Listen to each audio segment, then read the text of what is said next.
जय जिनेन्द्र। आज हम NCERT 12th micro economics chapter 3 माध्यमिक शिक्षा मंडल के प्रश्न बैंक के क्वेश्चंस को बहुत स्पीडली सॉल्व करेंगे, जिससे आपका कम समय में रिवीजन हो सके। आपको पता होगा कि आपका पूरा पेपर माध्यमिक शिक्षा मंडल के प्रश्न बैंक से ही आएगा।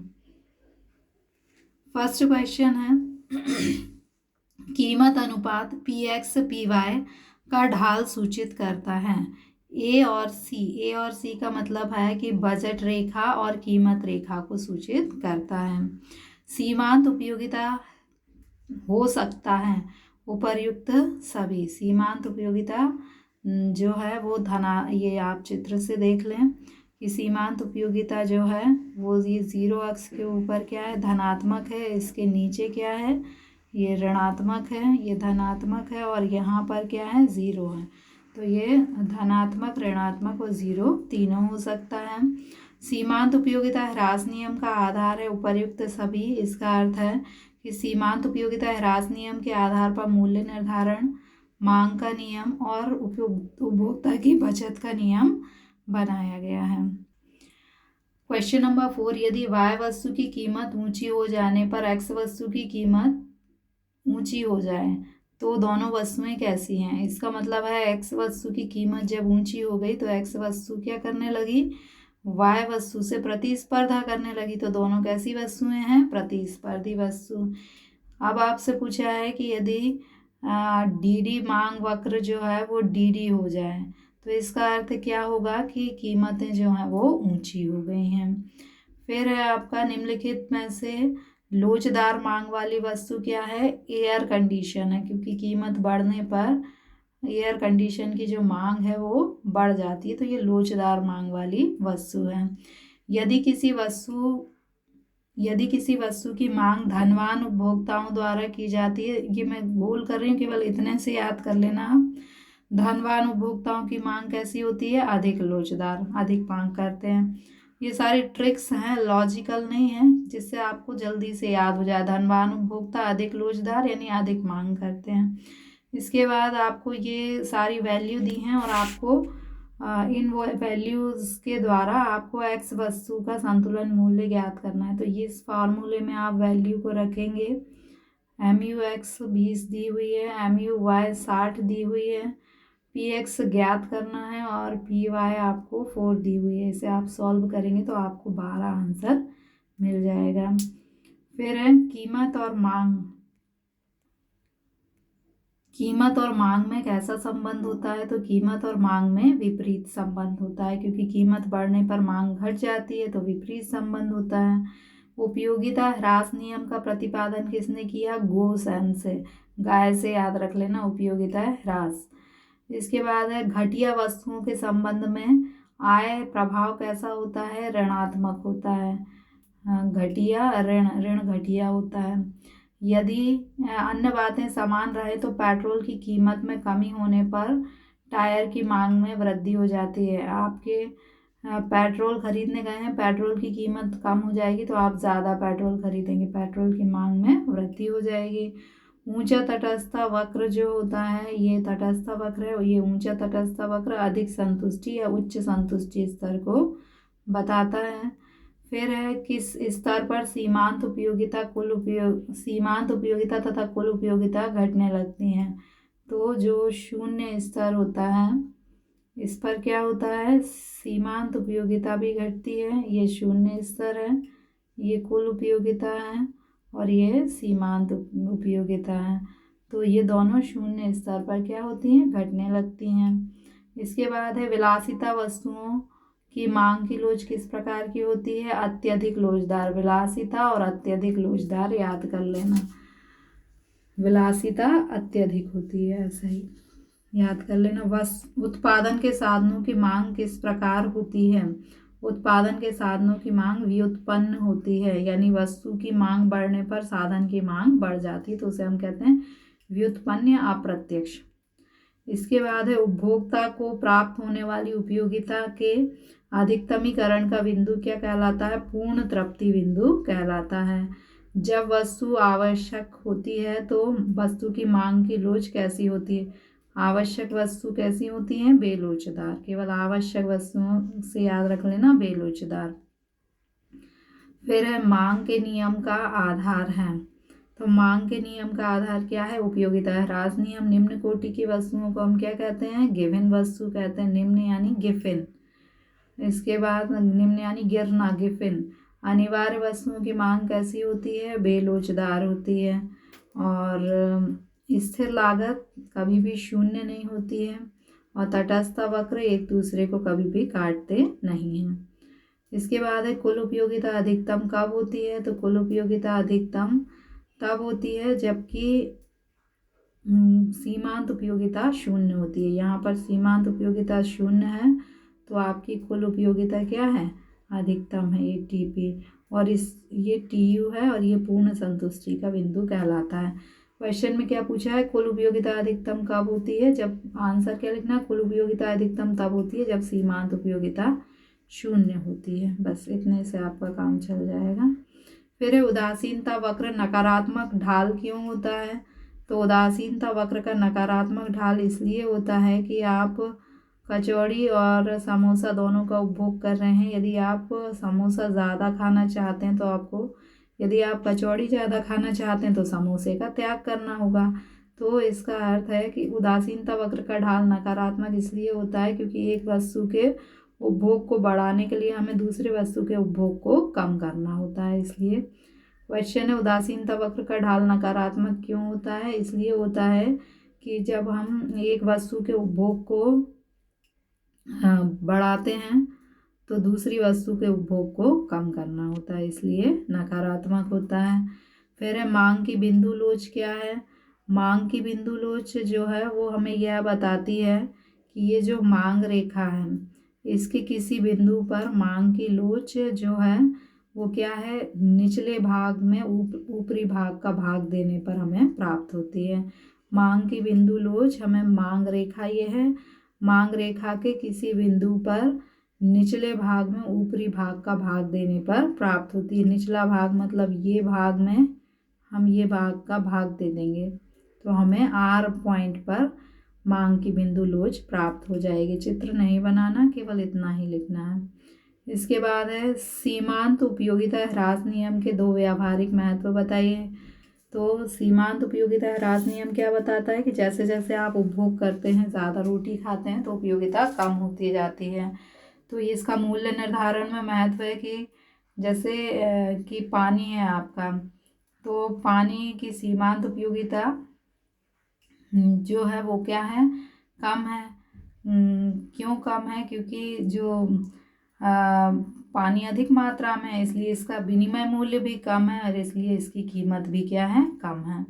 दूसरा है कि जो है टैक्स अमीरों पर ज़्यादा लगाया जाता है और गरीबों पर कम लगाया जाता है क्योंकि अमीरों के लिए जो धन की सीमांत उपयोगिता होती है वो कम होती है और गरीबों के लिए धन की सीमांत उपयोगिता अधिक होती है। तो आपको पॉइंट याद रखना है, दो ही, ज़्यादा नहीं, कि सीमांत उपयोगिता ह्रास नियम जो है उसका व्यावहारिक महत्व क्या है? मूल्य कीमत निर्धारण में महत्व है और समाजवाद का आधार है। कीमत निर्धारण यानी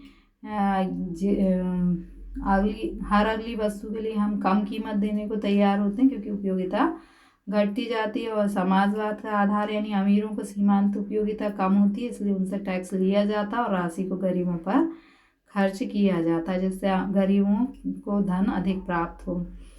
इसके बाद है धनात्मक एवं ऋणात्मक उपयोगिता को बताइए।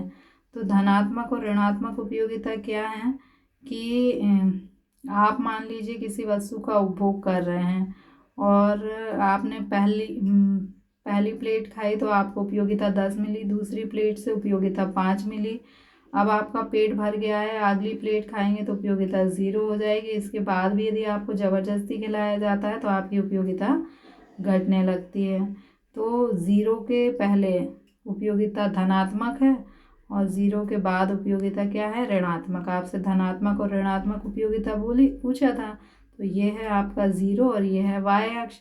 तो y अक्ष पर 0 के ऊपर के संख्यात्मक मान कैसे होते हैं? धनात्मक होते हैं और y अक्ष पर 0 के नीचे के संख्यात्मक मान ऋणात्मक होते हैं। केवल इतना ही लिखना, चित्र टेबल नहीं बनाना। 2 नंबर का क्वेश्चन है, बजट रेखा क्या है, यह दाईं ओर कब खिसकती है। तो बजट रेखा जो है क्या है, पहले हम देख लें। बजट रेखा ये चित्र से याद कर लें, 2 वस्तुओं के उन विभिन्न संयोगों को बताती है, जिसे ऐसे ए और बी ये क्या है, संयोग है। बजट रेखा 2 वस्तुओं के उन विभिन्न संयोगों को बताती है, जैसे कि एक उपभोक्ता अपनी वस्तु की विभिन्न कीमत और अपनी आय पर निश्चित आय में खरीद सकता है। फिर से देखिए कैसे याद करेंगे। बजट रेखा 2 वस्तुओं के उन विभिन्न संयोगों को बताती है, जिसे एक उपभोक्ता वस्तु की कीमत तथा निश्चित आय से खरीद सकता है। तो ये क्या हो गया, बजट रेखा हो गई आपकी। इसके बाद है आपका बजट रेखा जो है दाईं ओर कब खिसकती है। ये आपकी पहली बजट रेखा है और ये दाईं ओर खिसकना मतलब अब आप ज़्यादा समोसा कचौरी का उपभोग कर रहे हैं।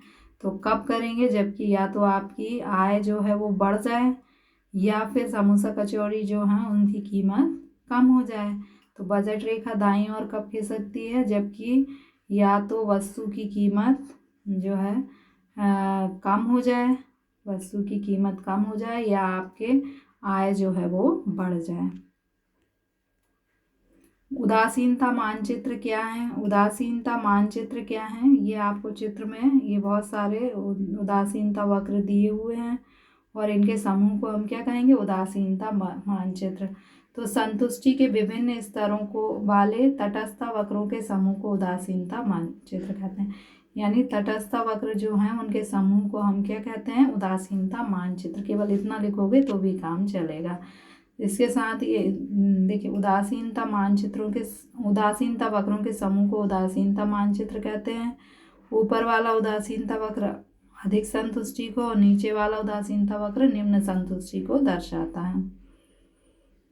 पूर्णता बेलोजदार मांग किसे कहते हैं। पूर्णता बेलोजदार मांग मतलब कीमत, नमक की कीमत बढ़ जाए या घट जाए, नमक की मांग उतनी ही रहेगी, इसलिए इसकी जो मांग है वो क्या है, पूर्णता बेलोजदार। यानी पूर्णता बेलोजदार मांग किसे कहते हैं कि कीमत बढ़ने या कीमत घटने पर जब किसी वस्तु की कीमत बढ़ने या घटने का मांग पर कोई प्रभाव नहीं पड़ता, मांग इतनी है, तो उसे हम क्या कहते हैं, पूर्णता बेलोजदार मांग किसे कहते हैं। जब वस्तु की जो है कीमत घटने या बढ़ने का मांग पर कोई प्रभाव नहीं पड़ता, तो उसे हम क्या कहते हैं, पूर्णता बेलोजदार वस्तु। केवल इतने से आप याद कर लेना कि पूर्णता बेलोजदार मांग किसे कहते हैं, वस्तु की कीमत बढ़ने या घटने का मांग पर कोई प्रभाव नहीं पड़ता। इसके बाद अगला है कि मांग वक्र नीचे जाने के क्या कारण हैं। मांग वक्र जो है वो ऊपर से नीचे की ओर जाता है, तो इसका क्या कारण है। तो इसका कारण यह है कि जब वस्तु की कीमत घटती है तो उपभोक्ता क्या करता है, अधिक वस्तु खरीदता है। जब 10 रुपये में आप 5 वस्तु खरीद रहे थे तो 5 रुपये में अब आप कितनी वस्तु खरीदेंगे, 10। तो वस्तु की कीमत घटती है तो उपभोक्ता अधिक वस्तुएं खरीदने लगता है, इसलिए मांग वक्र क्या होता है, ऊपर से नीचे की ओर जाता है और इसके विपरीत भी। इसके बाद है आपका, इसमें आप देख सकते हैं कि कीमत यदि घट रही है तो आप अधिक आम खरीद रहे हैं, कीमत बढ़ रही है तो आप कम आम खरीद रहे हैं, इसलिए जो मांग वक्र है वो ऊपर से नीचे की ओर जाता है। तो मांग वक्र के ऊपर से नीचे की ओर जाने का पहला कारण क्या है, मूल्य प्रभाव। कीमत बढ़ने पर आप कम वस्तु खरीदते हैं। आय प्रभाव है कि यदि उपभोक्ता किसी वस्तु की कीमत कम हो जाती है, मान लीजिए कोई वस्तु है और उसकी कीमत कम हो गई है, तो आप क्या करेंगे, ये वस्तु 10 रुपये में मिलती थी अब 5 रुपये में मिलेगी, तो अब आप क्या करेंगे, 2 वस्तुएं खरीदेंगे। यानी कीमत कम होने पर मांग क्या हुई, बढ़ गई, और मांग बढ़ने कीमत कम होने पर मांग बढ़ जाती है। ऐसे ही कीमत बढ़ जाने पर मांग क्या होगी, घट जाएगी, इसलिए मांग वक्र जो है वो ऊपर से नीचे की ओर जाता है। तो मांग वक्र ऊपर की नीचे की ओर क्यों जाता है, मूल्य प्रभाव और आय प्रभाव के कारण। फिर है जलवायु और मौसम का मांग पर क्या प्रभाव पड़ता है। सर्दियों के मौसम में जो है ऊनी कपड़ों की मांग अधिक होती है और गर्मियों के मौसम में कम। ऐसे ही गर्मियों के मौसम में आइसक्रीम की मांग अधिक होती है और सर्दियों के मौसम में आइसक्रीम की मांग कम होती है। बस इतना ही लिखना है। इसके बाद है मांग की लोच ऋणात्मक क्यों होती है, कारण दीजिए। तो मांग की लोच ऋणात्मक इसलिए होती है क्योंकि मांग की लोच जो है मांग के नियम पर आधारित है, और मांग का नियम हमें क्या बताता है कि वस्तु की कीमत बढ़ने पर मांग जो है वो कम हो जाती है। तो इतना सा याद कर लीजिए, मांग की लोच ऋणात्मक इसलिए होती है क्योंकि वस्तु की कीमत बढ़ने पर वस्तु की मांग जो है वो कम हो जाती है, या फिर वस्तु की जो कीमत है और मांग में विपरीत संबंध होता है। ये कीमत है और ये क्या है, मांग, इनमें विपरीत संबंध होता है, इसलिए मांग की लोच ऋणात्मक होती है।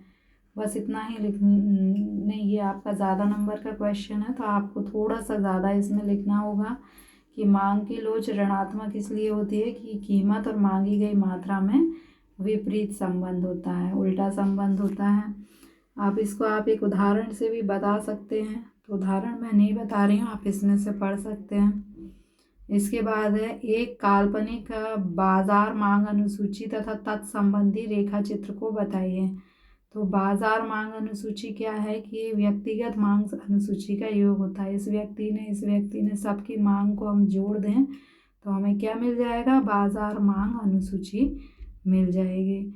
तो बाजार मांग अनुसूची क्या है, व्यक्तिगत मांग अनुसूचियों का योग है, और इसमें किसी बाजार में विभिन्न कीमतों में वस्तु की मांग को एक तालिका में बताया जाता है। तो इसमें क्या हो गया, किसी बाजार में विभिन्न कीमतों पर वस्तु की मांग को एक टेबल में बताया जाता है। तो इतने वर्ड से आप याद कर लेंगे, किसी बाजार में विभिन्न कीमतों पर वस्तु की मांग को एक टेबल यानी तालिका में बताया जाता है, उसे हम बाजार मांग अनुसूची कहते हैं।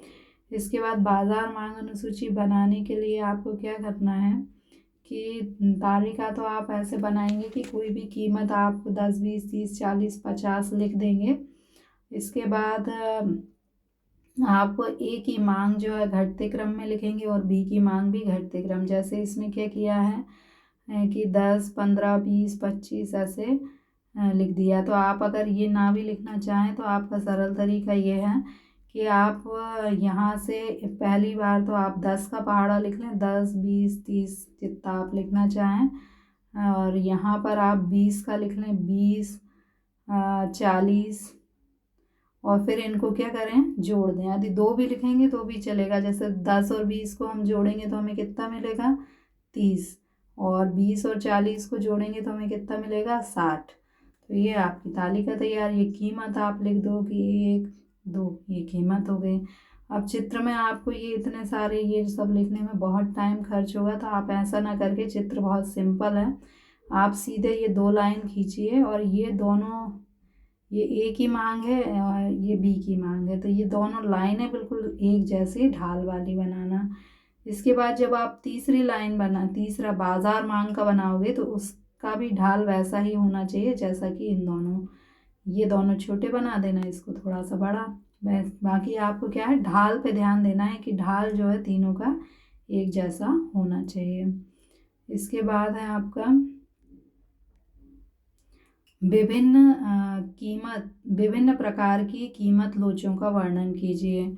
तो आपको एक बात याद रखना है बहुत ध्यान से कि आपको पहले मांग की बात करना है और इसके बाद कीमत की। यदि आप इस बात को याद रखेंगे तो आप अपूर्णता लोचदार मांग का मतलब है कि पहले हमें मांग की बात करना है कि मांग में अत्यधिक परिवर्तन, देखो 1, 2, 3 कीमत घट रही है मांग और मांग बढ़ रही है, लेकिन कीमत कितनी है, एक ही है।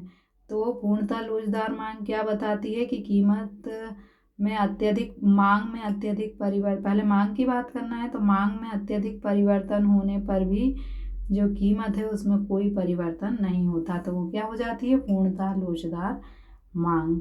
इसके बाद सापेक्ष लोचदार मांग।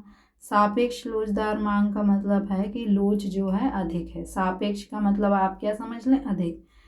तो सापेक्ष लोचदार मांग यानी अधिक लोचदार मांग, यानी मांग जो है वो अधिक है कीमत की तुलना में, यानी कीमत में जो है परिवर्तन केवल इतना सा हुआ और मांग में इतना सारा परिवर्तन हो गया।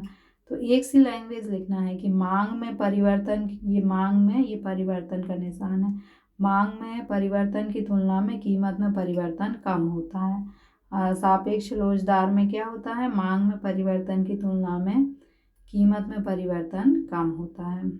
या आप ऐसा लिख सकते हैं कि मूल्य में परिवर्तन की तुलना में मांग में अधिक अनुपात में परिवर्तन होता है। पहले आप कीमत का बोलें और फिर मांग का बोलें।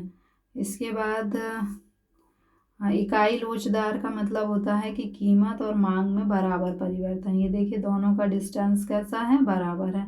तो कीमत में परिवर्तन की तुलना में मांग में समान अनुपात में परिवर्तन होता है। इसके बाद पूर्णतः बेलोचदार मांग का मतलब है कि मांग में बिल्कुल लोच है ही नहीं। पूर्णतः बेलोचदार का मतलब क्या है कि मांग में लोच है नहीं, कीमत बढ़ रही है और कीमत घट रही है लेकिन मांग तो इतनी ही है।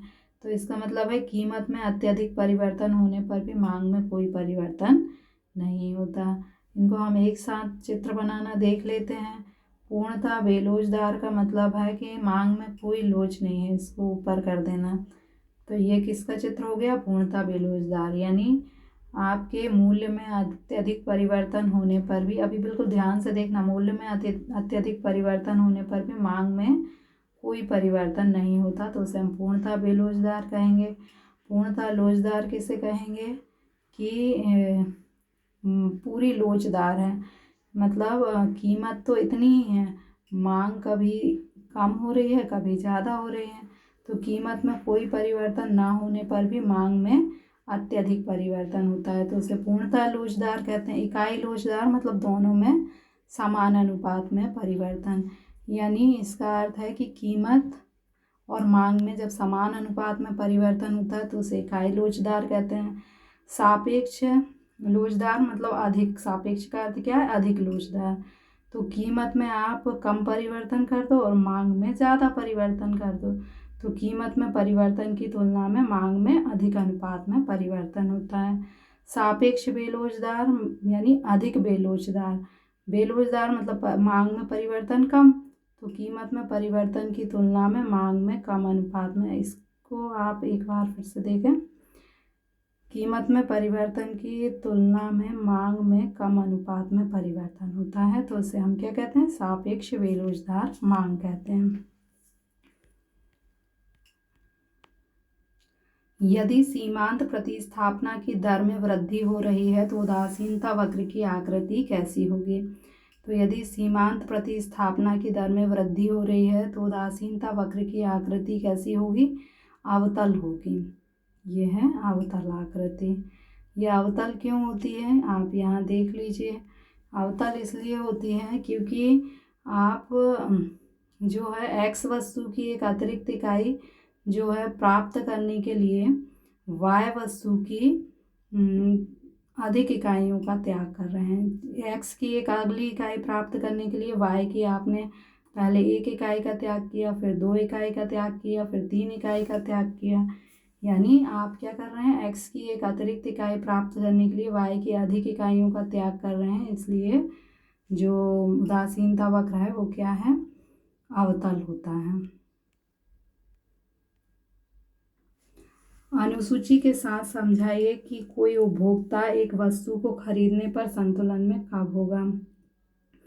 जब एक उपभोक्ता उपभोग करता है तो संतुलन में तब होता है जबकि सीमांत उपयोगिता और वस्तु की कीमत दोनों कैसी हो जाएं, बराबर हैं।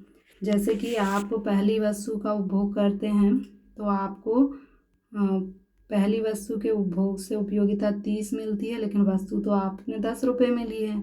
दूसरी वस्तु के उपभोग से 20 उपयोगिता मिलती है, लेकिन आपने उसके लिए भी 10 ही रुपये दिए हैं। और तीसरी से उपयोगिता 10 मिल रही है और आपने उसके लिए भी 10 दिए हैं। वस्तु तो आपको समान कीमत पर मिलती है। जैसे रोटी खा रहे हैं तो हर पहली रोटी ज़्यादा अच्छी लगती है, तो जहाँ पर वस्तु की कीमत और ये वस्तु की कीमत और वस्तु से प्राप्त होने वाली सीमांत उपयोगिता दोनों बराबर हो जाती हैं, वहाँ उपभोक्ता क्या होता है, संतुलन में होता है। MUX यानी x वस्तु की उपयोगिता और PX का मतलब है वस्तु की कीमत। मुद्रा के रूप में जब हम मुद्रा देते हैं तो हमें जो अनुपयोगिता प्राप्त होती है, क्योंकि मुद्रा हमें अच्छी लगती है, तो आपको केवल इतना सा याद रखना है कि जहाँ वस्तु की कीमत और ये वाला फॉर्मूला याद रख लेना, जहाँ वस्तु की सीमांत उपयोगिता और कीमत दोनों बराबर होती हैं वहाँ पर उपभोक्ता को संतुलन की स्थिति में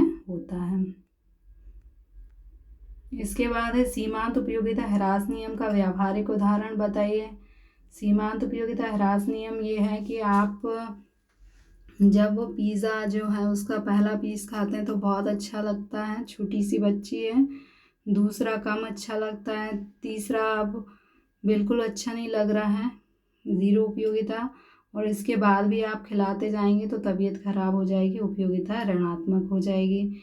यानी सीमांत उपयोगिता ह्रास नियम क्या बताता है कि यदि किसी वस्तु की अधिकाधिक इकाइयों का उपभोग किया जाए तो पहले तो क्या होता है कि उपयोगिता, इस चित्र से देख लें आप तो जल्दी से याद हो जाएगा कि यदि किसी वस्तु की अधिकाधिक इकाइयों का उपभोग किया जाए तो पहले तो उपयोगिता घटती है, फिर ज़ीरो हो जाती है और फिर ऋणात्मक हो जाती है। तो किसी वस्तु की अधिकाधिक इकाइयों का उपभोग किया जाए तो उपयोगिता क्या होती है, सीमांत उपयोगिता क्रमशः घटने लगती है। चित्र बनाना बहुत सरल है, ये आपको केवल एक लाइन खींचना है, यहाँ सीमांत उपयोगिता घट रही है, यहाँ पर ज़ीरो है और इसके बाद ऋणात्मक हो गए हैं। समसीमांत उपयोगिता नियम को एक व्यावहारिक उदाहरण द्वारा समझाइए।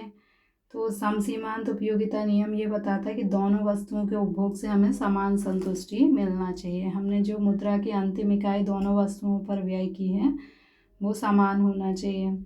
तो एक उपभोक्ता अपनी सीमित आय से अधिकतम संतुष्टि की प्राप्ति तभी कर सकता है जब मुद्रा को विभिन्न वस्तुओं पर इस प्रकार से व्यय किया जाए कि प्रत्येक वस्तु पर व्यय की गई मुद्रा की अंतिम इकाई से प्राप्त उपयोगिता समान हो।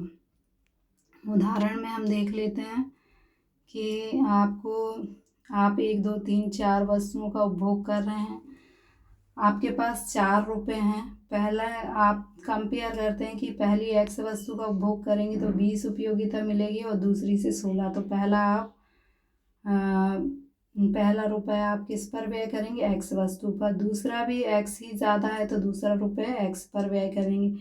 तीसरा क्या है कि वाई वस्तु से भी 16 मिल रही है और एक्स वस्तु से भी 16, आप खाकर बोर हो गए हैं एक्स वस्तु, इसलिए अब आप तीसरा रुपया किस पर व्यय करेंगे, वाई वस्तु पर। चौथा रुपये किस पर व्यय करेंगे, एक्स वस्तु पर। अब क्या है, दोनों से प्राप्त होने वाली सीमांत उपयोगिता जो है वो बराबर हो गई है और यहीं पर आप संतुलन की स्थिति में होंगे। ये चित्र बनाना बहुत ही सरल है, आपको बस ये 2 लाइन खींच देना है। यहाँ पर आपको एक्स और वाई वस्तु की मात्रा लिखना और यहाँ आप केवल सीमांत उपयोगिता लिखें, इतना नहीं भी लिखेंगे तो चलेगा। फॉर्मूला याद कर लें तो ज़्यादा अच्छा है। फिर है नमक और पानी की मांग बेलोचदार क्यों होती है, यानी कीमत बढ़ने और घटने पर नमक और पानी की हम उतनी ही मांग क्यों करते हैं, क्योंकि ये हमारी अनिवार्य आवश्यकता है, इसलिए चाहे कीमत बढ़े या घटे हम इनका उपभोग ज़रूर करते हैं। दूसरा, पानी जो है उसका कोई स्थानापन्न नहीं है, इसलिए कीमत बढ़े या घटे हमें पीना ही है।